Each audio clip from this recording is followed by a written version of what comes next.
Tournée du président de la transition dans le Gué-Maritime, un séjour qui l'a conduit à Gamba, à Omboué et à Ndougou. Au menu, échange avec les populations et visite des sites pétroliers.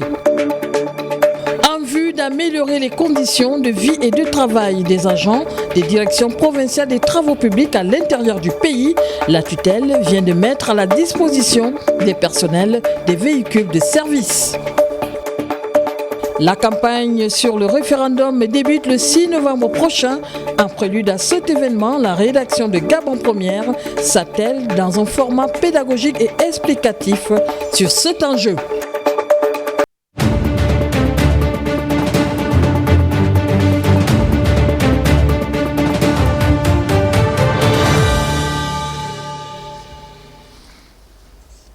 Voilà donc pour les différentes manchettes de cette édition d'information. Mesdames et messieurs, bonjour et bienvenue à cette principale édition d'information de 13h. L'actualité présidentielle en ouverture avec le séjour du président de la transition dans la province de l'Ogooué-Maritime.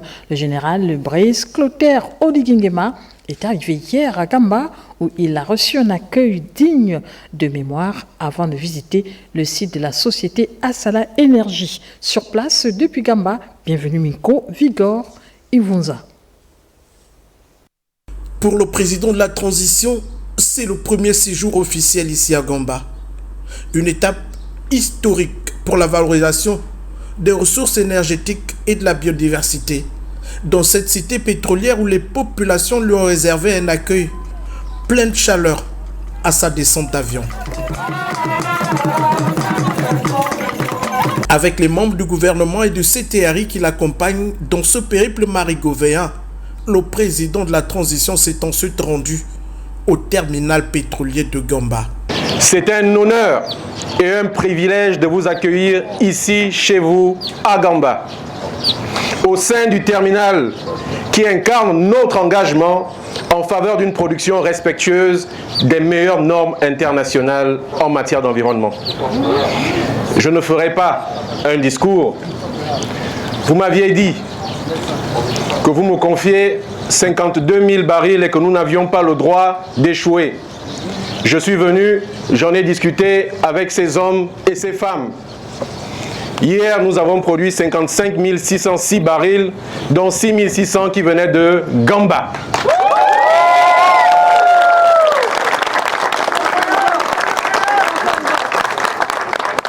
Grâce à la vision stratégique que vous portez et au soutien constant de votre gouvernement, nous avons fait par ce rachat un pas décisif vers la réappropriation de nos richesses nationales.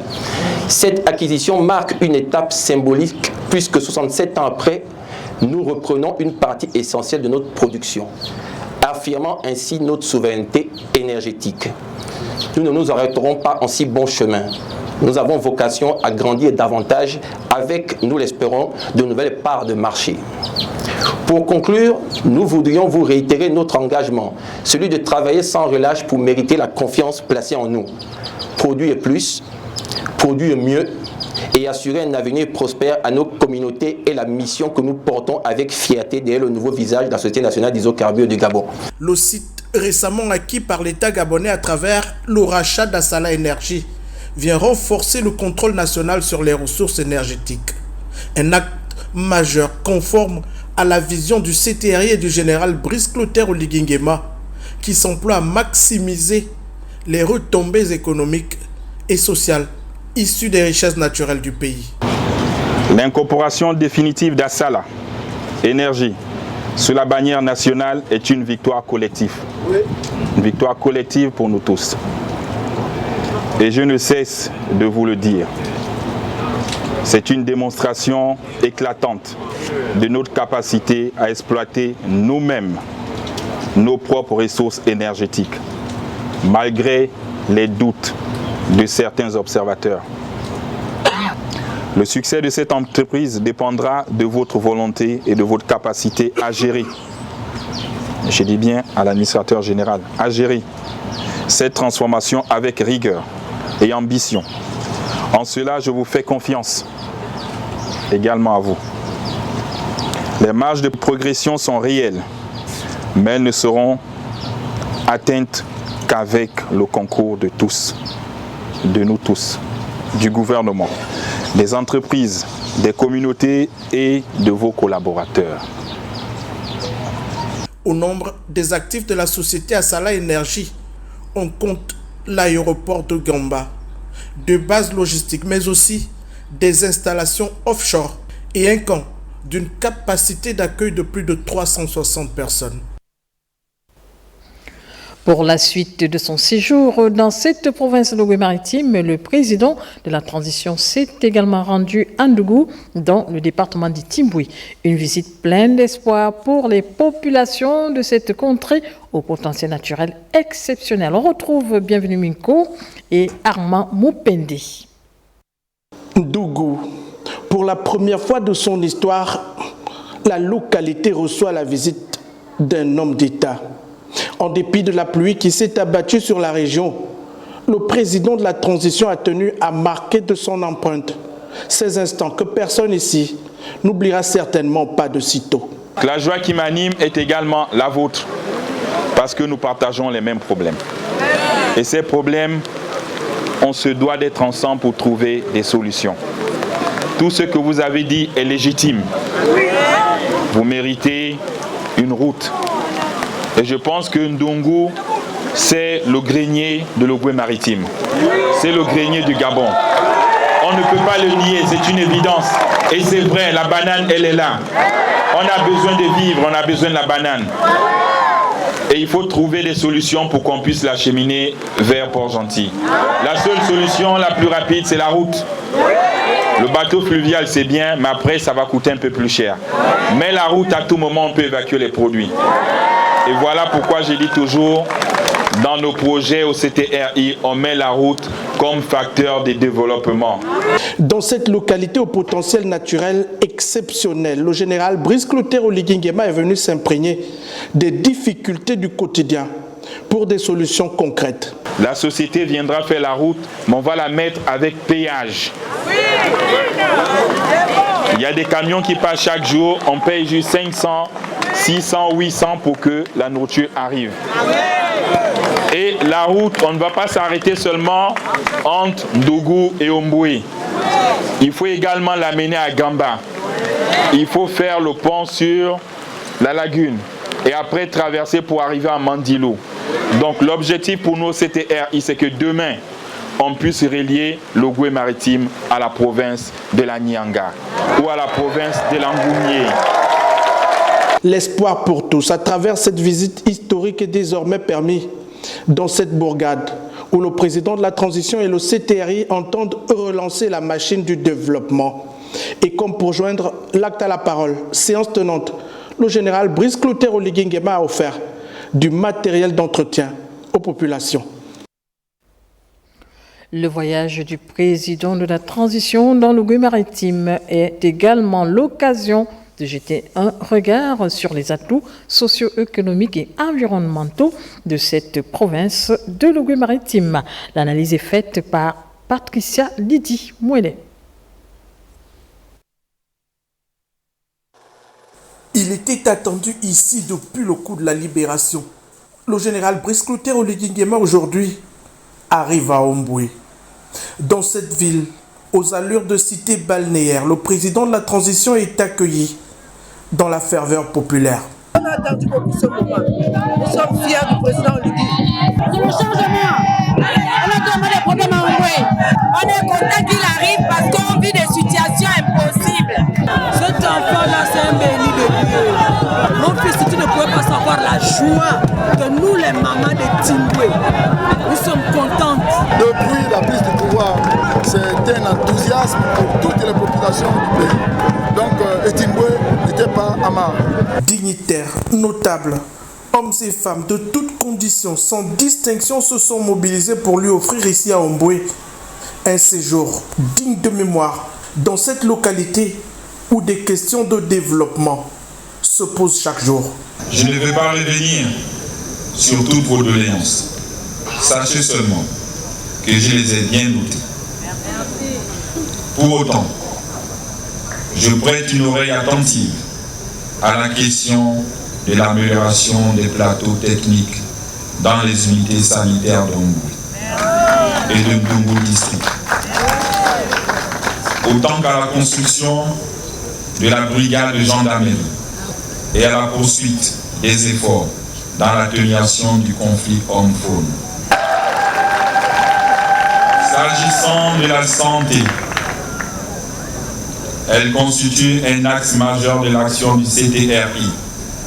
C'est pourquoi, afin de faciliter l'évacuation des malades vers Port-Gentil, une première ambulance routière a été remise au centre médical Cécile Onanga.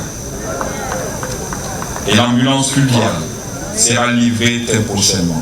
Raviver l'espoir dans le cœur des populations d'Omboué.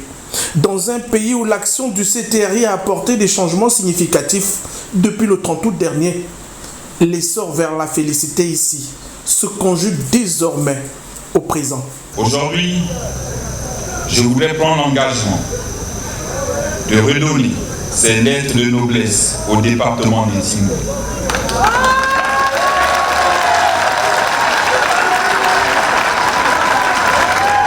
Et partant, la province de l'Ogooué-Maritime, souvent considérée à tort ou à raison comme frondeuse. Vous savez ce qui me lie à l'Ogooué-Maritime, à Port-Gentil, où j'ai passé ma jeunesse au lycée d'État. Comme vous, je veux retrouver l'Ogooué-Maritime de ces belles années. Je veux retrouver le Nandipo qu'a chanté le doyen Pierre Claver à Kénonde. Ici, dans le chef-lieu du département des Timboué, le général Brice Clotaire Oligingema est venu au plus près du quotidien des habitants. Il a vu, il a entendu et il s'est engagé à redonner ses lettres de noblesse à la ville d'Omboué, Nandipo, comme on la désigne également, et à l'ensemble du département des Timboué.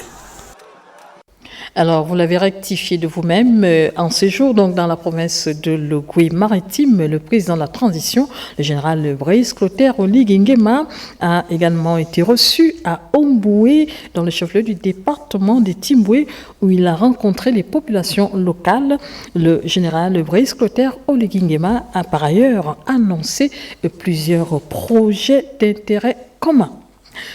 À présent, nous allons regarder donc cette analyse faite par Patricia Lydie Mouélé, le voyage du président de la transition dans cette province de l'Ogooué-Maritime, et donc également l'occasion de jeter un regard sur les atouts socio-économiques et environnementaux de cette belle province. On retrouve Patricia Lydie Mouélé. Gamba, Ndougou et Timboué, des localités où séjourne le chef de l'État, Brice Clotaire Oligingema, des localités où l'on enregistre, comme dans bien d'autres, des préoccupations sociales susceptibles d'émarger au chapitre des échanges du chef de l'État avec les populations de cette province de l'Ogooué-Maritime, province dont l'activité économique vigoureuse pendant longtemps connaît ces dernières années une décroissance en raison de la relative baisse de l'exploitation pétrolière, impactant ainsi quelque peu les emplois directs et indirects. Une situation qui a donc suscité un sursaut des plus hautes autorités de l'État qui, dans un élan républicain, ont déployé des efforts louables pour que le Gabon se dote d'une société nationale avec l'acquisition d'Assala Énergie, ce symbole de souveraineté. Les perspectives économiques heureuses envisagées par l'amélioration de la productivité devraient permettre une certaine stabilité dans cette province de l'Ogooué-Maritime dont la réforme structurelle de l'économie se précise lentement mais sûrement, et ce, au bénéfice des populations qui pourraient également jouir des politiques touristiques et environnementales. Tour à Libreville avec les travaux d'aménagement des voiries dans le Grand Libreville qui se poursuivent sur les sites du quartier Charbonnage et celui de la première cité dans la commune d'Akanda, des travaux qui visent l'amélioration des infrastructures routières en béton et du Grand Libreville. Andy Tungi et Déborah Ganiné. Cité pépinière, quartier Charbonnage. Ouvrier à pied d'œuvre pour la réhabilitation de cette voie de circulation longtemps restée en état de dégradation. Le démarrage des travaux concerne d'abord la pose des bordures pour délimiter la route et le trottoir et déjà quelques riverains satisfaits. Enfin, nous allons pouvoir bien marcher Malgré les pluies, nous n'allons plus nous salir. Vraiment, les travaux de la route, c'est vraiment un avantage pour nous. Parce que quand on quitte des taxis, on quitte où il y a le goudron, on vient en costume, on marche dans la boue, c'est vraiment pas avantageux. On est dans les travaux préparatoires. Avant de mettre du béton, il faut mettre les cunelles, les caniveaux, les bordures. Il y a un délai qui a été fixé, 3 mois. On va respecter ce délai. Voilà pourquoi nous sommes à pied d'œuvre pour aider le président dans sa politique. À Kanda, dans la zone dite première cité, compacteurs, niveleuses et ouvriers s'attellent à donner une forme à cette route qui va s'étendre sur un linéaire de 10 km. Nous sommes en train de reprofiler avec GNT et après ce GNT se fera la pose des bordures. Après cette pose des bordures, on va encore remettre à niveau pour permettre en sorte qu'on retrouve les 20 cm en double nappe de 10 en fer que l'on doit poser parce que l'épaisseur de ce béton-là a été demandée par les plus hautes autorités pour qu'elle soit plus résistante sur des voitures à plus de 30 tonnes, 40 tonnes. Donc nous faisons ces doubles nappes de HA10 pour que cette épaisseur soit au maxi à 25, sinon à 30 cm. Ces entreprises autochtones ont une soixantaine de sites à réhabiliter pour certains et construits pour d'autres. Ces travaux, il faut le dire, s'inscrivent dans la continuité des projets de développement des infrastructures routières du pays, chers au général président Brice Clotaire Oligui Nguema. Et puis, dans le cadre de la relance de l'entretien routier au Gabon, le ministère des Travaux publics, via son secrétariat général, vient de procéder à la cérémonie de remise de clés des véhicules destinés aux responsables provinciaux des travaux publics, événement présidé par le secrétaire général de ce ministère, Jean de Dieu Ogoms Gombi, Michel John Boudégan. Sous une pluie battante, l'esplanade de la direction du matériel du ministère des Travaux publics accueille le ministre Flavien Zenginzundu. Ici, le patron des Travaux publics procède à la remise des clés des véhicules destinés aux 9 directeurs provinciaux des Travaux publics. Nous avons donc aujourd'hui, grâce à l'intervention du président de la République, une dotation d'une douzaine de véhicules tout-terrain qui seront donc affectés aux différents directeurs provinciaux et à quelques 3 subdivisions au nombre donc de 12. Cette cérémonie marque ainsi la poursuite de l'acquisition des matériels pour que d'ici le premier trimestre de 2025, les travaux publics auront suffisamment de matériel pour reprendre en main l'entretien routier de notre réseau qui nous a manqué pendant des années. Dans sa gibecière, le membre du gouvernement a également des kits informatiques et quelques consommables. C'était donc inscrit au budget du Fonds autonome national d'entretien routier, équiper les directions provinciales des outils d'informatique, donc ordinateurs, imprimantes. Il faut bien qu'on continue de relancer non seulement les outils dont les responsables au niveau administratif ont besoin pour leur fonctionnement quotidien, ensuite donc des matériels de génie civil. Ce énième geste du ministre des Travaux publics à l'égard de ses collaborateurs marque la relance de l'entretien routier resté en léthargie pendant plus d'une décennie au Gabon. En santé, sachez que la date du 29 novembre de chaque année marque la journée mondiale des AVC. Pour l'occasion, le ministre de la Santé a dressé un tableau statistique détaillé de la prise en charge des victimes d'AVC dans notre pays. Le compte-rendu de Andy Niel Tungi, Chéni Mania. 29 octobre 2024, journée mondiale de l'accident vasculaire cérébral. L'AVC, selon l'OMS, est défini comme le développement rapide des signes localisés ou globaux de dysfonctionnement cérébral avec des symptômes durant plus de 24 heures pouvant entraîner la mort. Conscient de l'ampleur de cette attaque cérébrale, les autorités gabonaises, par le truchement du ministère de la Santé, dressent un bilan statistique de la fréquence des AVC dans l'optique d'agir en toute responsabilité face à ce problème de santé publique. Au Gabon, les chiffres également sont alarmants. Parce que quelques études réalisées par le service de neurologie conduit par le professeur Kouna au centre hospitalier universitaire de Libreville montrent qu'en 2005, la prévalence hospitalière était à peu près de 24% et elle est montée en 2022 à 64,4%. Les deux sexes et tous âges confondus. À l'échelle mondiale, On note en moyenne un adulte sur 4 qui serait victime d'un AVC au cours de sa vie. Plus que chaque année, ce sont 12 millions de personnes qui sont victimes d'AVC. C'est pourquoi le gouvernement de la transition classe cette maladie au rang des urgences sanitaires. Mettre à niveau les centres hospitaliers régionaux sur l'ensemble du pays permettra déjà une prise en charge au moins initiale de ces accidents vasculaires cérébraux comme de toutes les autres pathologies. Nous envisageons de mettre en place une unité héliportée qui pourrait, dans des délais relativement courts, aller chercher un patient dans un coin victime d'AVC. Là aussi, l'idéal est qu'il vienne dans les délais. Chaque minute compte. Plus la prise en charge est rapide et spécialisée, meilleur est le diagnostic. Voilà, la journée de lutte contre les AVC est donc célébrée chaque 29 octobre de chaque année. On poursuit avec le premier atelier de révision de la stratégie nationale de gestion du conflit homme-faune au Gabon qui se tient depuis lundi dernier à Ovendou. La rencontre vise une meilleure gestion de ce problème qui occasionne plusieurs dégâts. Linda Nyumba Mungengi, Cédric Zendo. Destruction des plantations et autres biens, agressions physiques conduisant souvent à des pertes en vie humaine.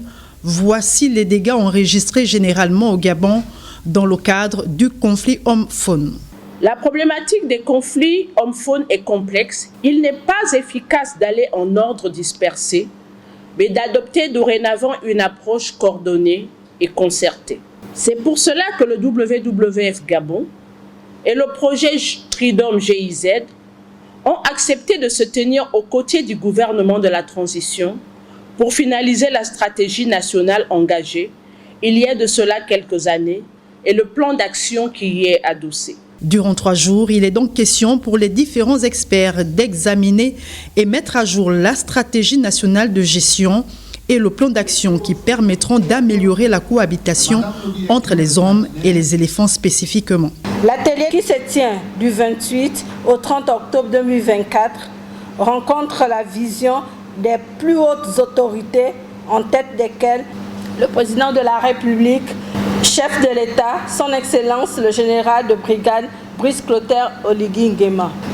Une vision mise en œuvre par le gouvernement à travers le ministère de l'Environnement, du Climat et du conflit homme-faune. Il s'agit de garantir l'équilibre entre les politiques de conservation de la biodiversité et l'accessibilité des communautés rurales aux ressources essentielles de leur développement, ce qui participe de la restauration des institutions et de la dignité des populations gabonaises. Malgré les politiques et actions mises en place, au Gabon, comme dans d'autres pays d'Afrique, les populations victimes des pachydermes ne savent plus à quel sein se vouer. C'est certainement avec impatience qu'elles attendent cette stratégie et la mise en œuvre de ces activités sur le terrain. Actualité à la primature avec cette audience du Premier ministre, chef du gouvernement de la transition, Raymond Donsima, qui s'est entretenu hier mardi avec l'ambassadeur de Suisse au Gabon. Les relations bilatérales entre nos deux pays et le référendum à venir au Gabon étaient au cœur des échanges. Balbil Nsam Onva. C'est dans l'optique de proposer un accompagnement dans l'organisation du référendum à venir dans notre pays que l'ambassadeur de Suisse au Gabon a dévisé avec le Premier ministre, chef du gouvernement de la transition, Raymond Donsima. Vous le savez, la Suisse est un pays qui sera probablement le champion du monde dans l'organisation des référendums qu'on fait plusieurs fois par année. J'ai été accompagné aujourd'hui par un expert du canton de Genève, d'une province en Suisse, qui travaille au quotidien avec ces questions du référendum, donc aussi pour proposer un accompagnement de la Suisse dans l'organisation de ce référendum qui est très important pour la République gabonaise. Jasper Sarot est venu partager l'expérience de la Suisse et donner des rudiments nécessaires en ce qui concerne le bon déroulement du référendum. On a partagé avec le Premier ministre même du matériel de vote de la Suisse, donc des cas concrets, notamment pour le prochain référendum qu'on aura à la fin du mois de novembre.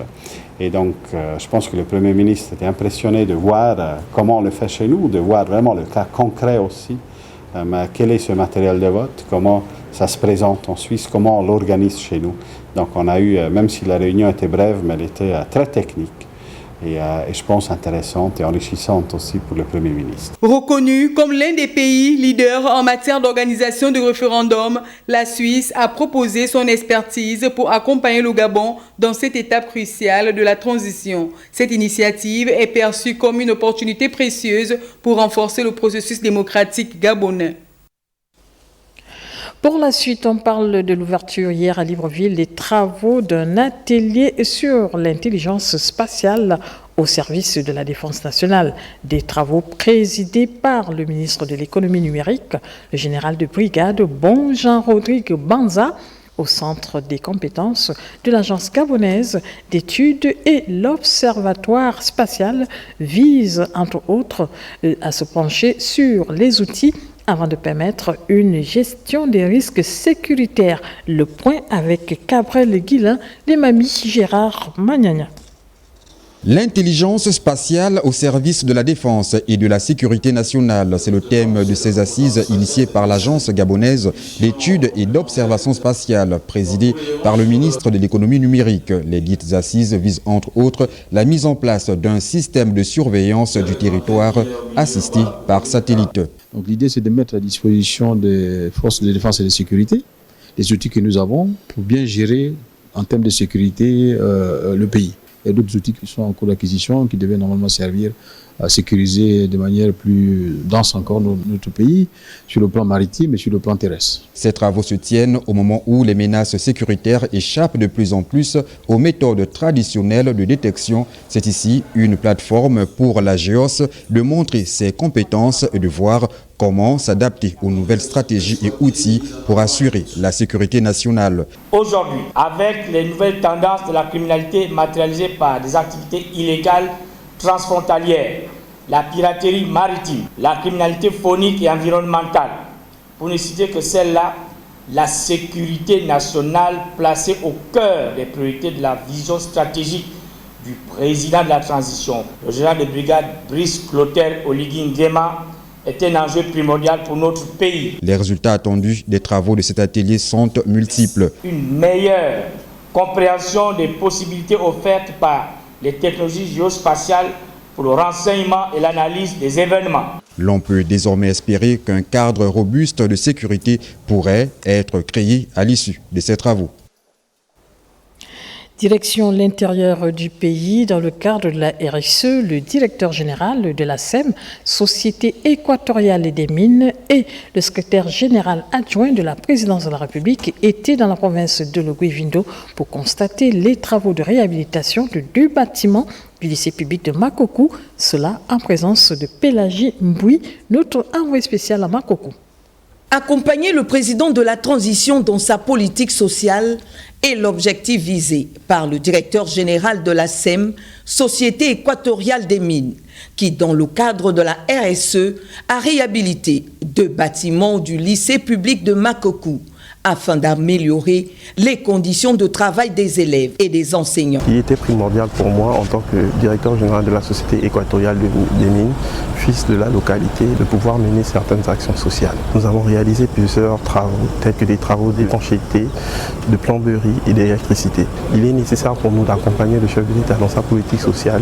Profitant de son séjour dans la province de Logui-Vindo, le directeur général de la SEM a également offert des drapeaux et des portraits du président de la transition aux conseils départementaux et des mairies de la localité. Dans le cadre de mon passage dans la province de Logui-Vindo, le but était vraiment de m'intéresser aux symboles forts de la République.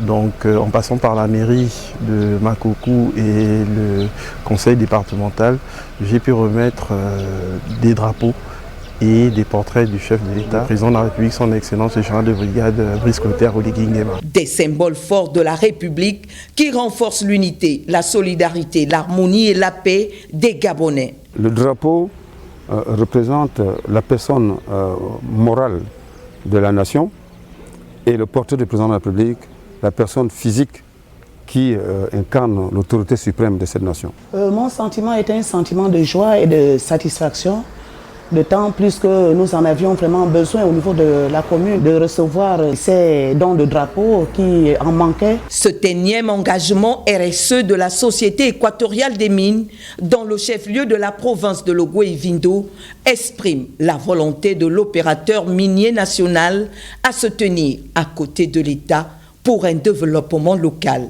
intégré. De A à Z, loi fondamentale et référendum. Magazine, édition spéciale, invité, analyse, décryptage. Loi fondamentale et référendum de A à Z du 28 octobre au 28 novembre sur Gabon Première.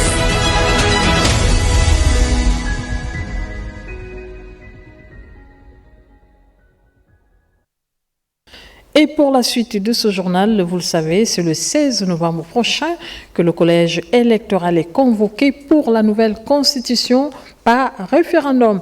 Et c'est dans une posture pédagogique que notre rédaction revient sur la définition de l'expression et les différents référendums organisés au Gabon.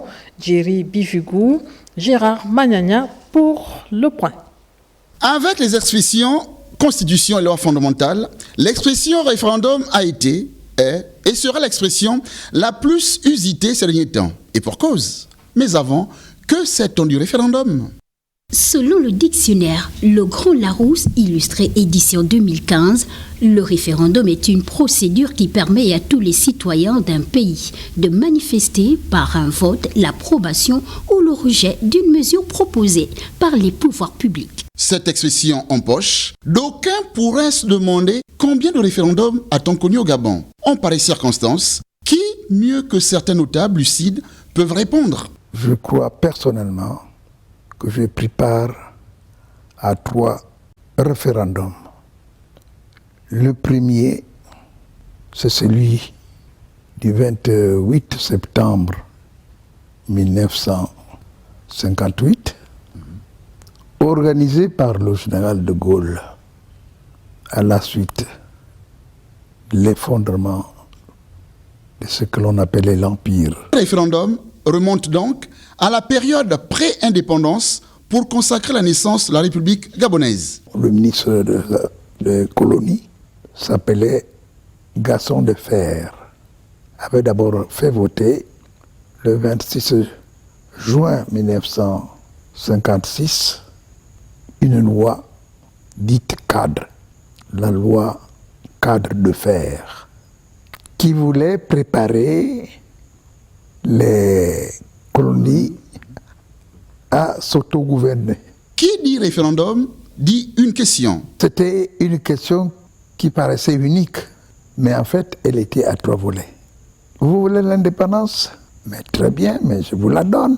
Mais vous choisissez soit le statu quo ante pour ce territoire, soit la départementalisation, vous choisissez d'être département français comme les vieilles colonies, soit alors l'indépendance totale. Aujourd'hui, la campagne référendaire qui va s'ouvrir impose quelques attitudes. Il y a malheureusement de l'autre côté de l'horizon des nostalgiques du passé qui voudraient revenir aux atavismes d'un certain régime, d'un certain pouvoir déchu. Si ça en était le cas, le coup de libération aurait alors été inutile.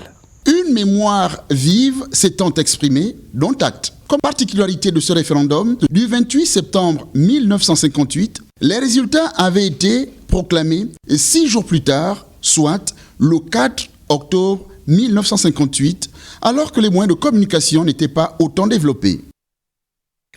Pour le référendum prochain, les Gabonais vont ouvrir une nouvelle page de leur histoire en votant oui ou non sur la nouvelle constitution. Et pour édifier tout un chacun, nous vous proposons la rubrique Mon article. Aujourd'hui, nous parlons du préambule avec Elisabeth Guignanga, Ruth Mignolet-Sanzou, Raïssa Ayingoneban.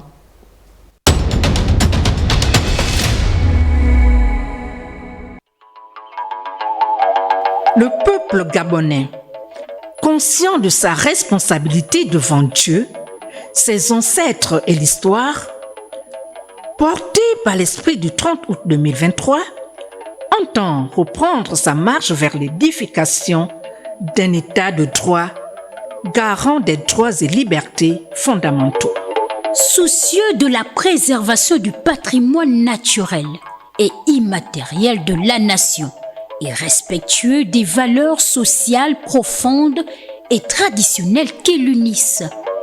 Animé de la volonté d'assurer son indépendance et son unité, d'organiser la vie commune d'après les principes de la souveraineté nationale, de la séparation des pouvoirs, de la démocratie pluraliste et participative, fondée sur la tenue d'élections libres et transparentes, de la justice sociale et de l'état de droit. Mû par la ferme volonté de refonder l'État, de réhabiliter ses valeurs cardinales, de préserver les principes républicains et de consolider la démocratie et la citoyenneté, inspiré par l'engagement partagé de changement pour le vivre ensemble, le développement et le bien-être. Conscient que les choix destinés à répondre aux besoins du présent ne doivent pas compromettre la capacité des générations futures à satisfaire leurs propres besoins. Proclame solennellement son attachement à sa terre, à ses valeurs sociales profondes et traditionnelles, à son patrimoine culturel, matériel et spirituel, et à ses langues nationales, au respect des libertés, des droits et des devoirs du citoyen. Affirme solennellement et souverainement son attachement aux droits de l'homme et aux libertés fondamentales telles qu'il résulte de la Déclaration universelle des droits de l'homme de 1948, consacrée par la Charte africaine des droits de l'homme et des peuples de 1981 et par la Charte nationale des libertés de 1990. Réaffirme sa pleine souveraineté sur l'ensemble des ressources naturelles de son sol et de son sous-sol, ainsi que sur le numérique. Déclare son intérêt profond aux enjeux écologiques, environnementaux, des changements climatiques et de la protection des écosystèmes. En vertu de ces principes et de celui de la souveraineté des peuples, adopte par référendum la présente Constitution, loi suprême de la République, dont le préambule est partie intégrante. Alors, que retenir de ce préambule ? Le préambule de la Constitution, c'est le texte qui vient avant la Constitution. C'est une sorte d'entrée en matière. Alors, ce qui est important, c'est que ce texte prévoit les références fondamentales, si vous voulez, la philosophie générale du texte de la Constitution. Les références fondamentales dont il s'agit ici, ce sont les références à Dieu, aux ancêtres et à l'histoire. Ensuite, ce texte prévoit également le contexte général dans lequel la Constitution a été écrite. Par la suite, il y a d'autres éléments qu'il convient de relever, notamment les éléments relatifs aux principes fondamentaux qui sont énoncés par ce texte, à savoir le principe de la séparation des pouvoirs, le principe de la démocratie pluraliste et participative, le principe de l'état de droit. Ce sont là des éléments fondamentaux qui constituent l'ossature de ce document.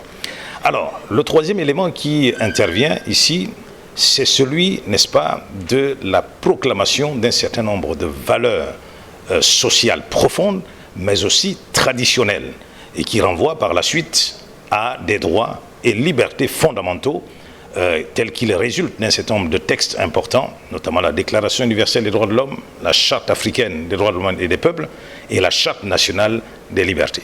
Alors, le dernier élément qui est très important, c'est celui, n'est-ce pas, de la proclamation de la souveraineté du peuple gabonais sur un ensemble de domaines, notamment sur ses ressources, mais aussi sur le principe, n'est-ce pas, du gouvernement du peuple par le peuple et pour le peuple. Ce qui veut dire que c'est maintenant le peuple qui détient le pouvoir. Et le préambule se termine par la référence à sa nature juridique, parce que ça peut s'opposer. Et ce préambule prévoit que il a la même valeur juridique que le corps même de la Constitution.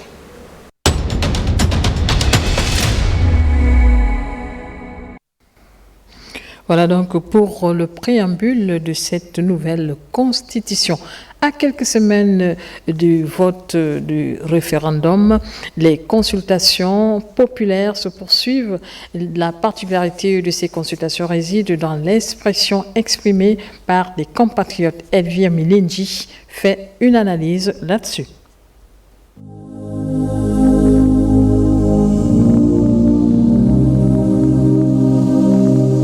À la différence des élections législatives locales, tout comme la présidentielle, qui convie les citoyens gabonais à voter des personnes physiques défendant un programme politique, l'élection qui pointe à l'horizon est une consultation populaire par laquelle les citoyens gabonais de tous bords doivent se prononcer par un oui s'ils sont pour le projet de constitution en République gabonaise ou non s'ils en sont contre.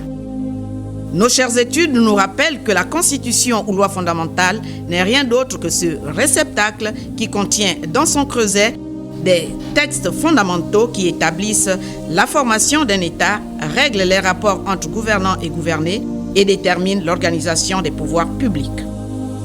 Frappé de ce sceau, l'identifier à une personne physique ne serait rien d'autre que commettre le crime de lèse-majesté. La sagesse africaine nous apprend que l'histoire n'a pas d'allié, elle ne retient que des actes qui la font avancer ou reculer.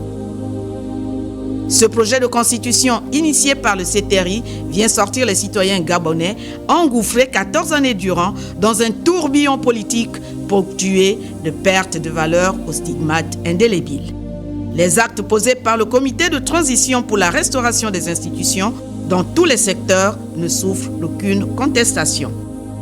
Si la conception politique, le projet de constitution porté au référendum est un choix qui concerne la loi fondamentale, il n'en demeure pas moins vrai qu'il existe une corrélation entre la conception politique et l'initiateur qui est le comité de transition pour la restauration des institutions.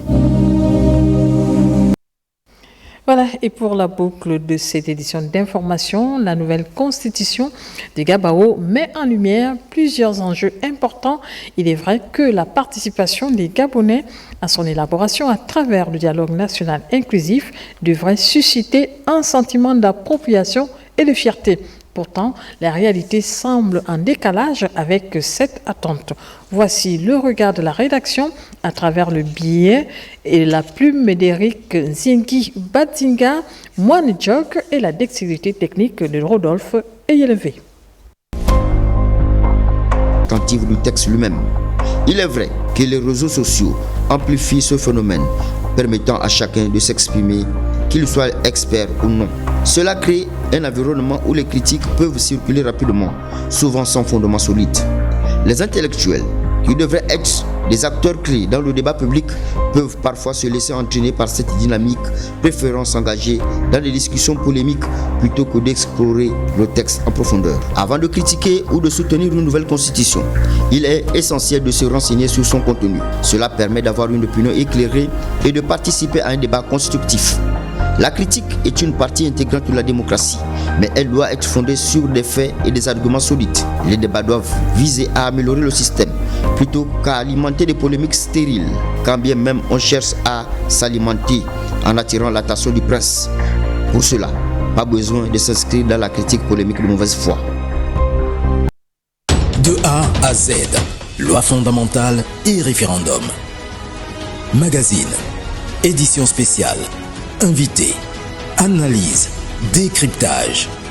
Loi fondamentale et référendum de A à Z du 28 octobre au 28 novembre sur Gabon Première.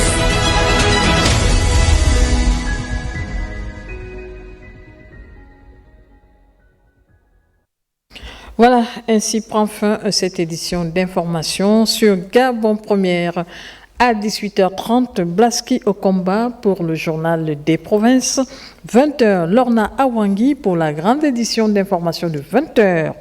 Moi, je serai de nouveau avec vous demain lorsqu'il sera 13h. Bonne suite des programmes.